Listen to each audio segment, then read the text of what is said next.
CNN, Canadian Prime Minister Justin Trudeau offered a rallying cry Thursday for the fight against climate change and an implicit rebuke to President Donald Trump, who has announced his intention to pull the U.S. from the Paris Agreement to slow global warming. There is no country on the planet that can walk away from the challenge and reality of climate change, Trudeau told the United Nations General Assembly in New York. And for our part, Canada will continue to fight for the global plan that has a realistic chance of countering it.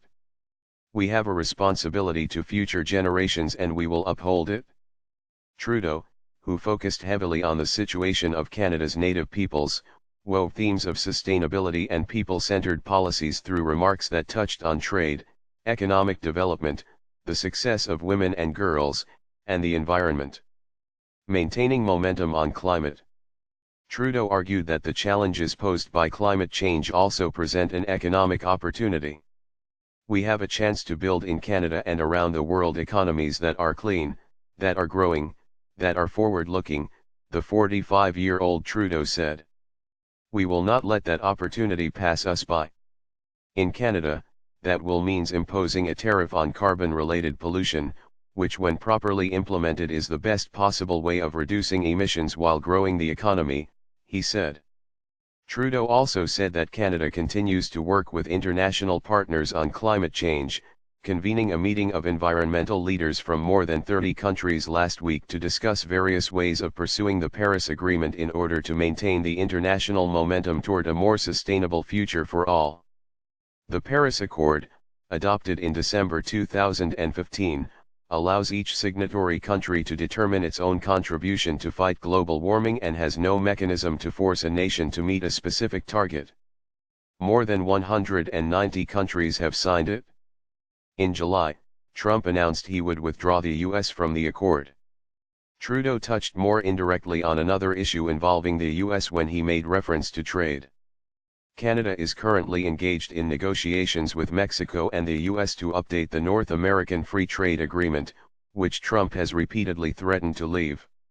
Trudeau, speaking in his second address to the UN General Assembly, has been pushing for more progressive trade policies that include labor rights and union protections and deliver meaningful economic growth that benefits all of our citizens, not just the wealthiest.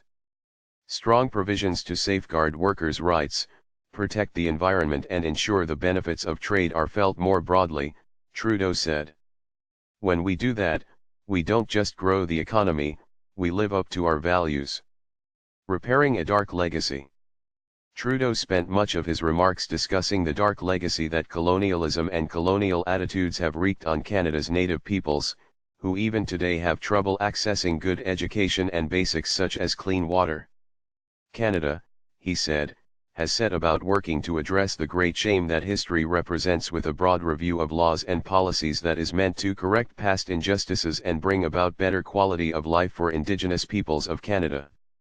The good news is that Canadians get it, Trudeau said. They see the inequities, they're fed up with the excuses, and that impatience gives us a rare and precious opportunity to act. We now have before us an opportunity to deliver true, meaningful, and lasting reconciliation with Canada's native peoples. Trudeau also announced his government would be introducing legislation to give women equal pay for equal work. While in New York, Trudeau has also been campaigning to give Canada a larger voice on the international stage through one of the rotating seats on the UN Security Council for 2021 to 2022. The last time Canada had a seat on the UN's most powerful body was in 2000. View on CNN.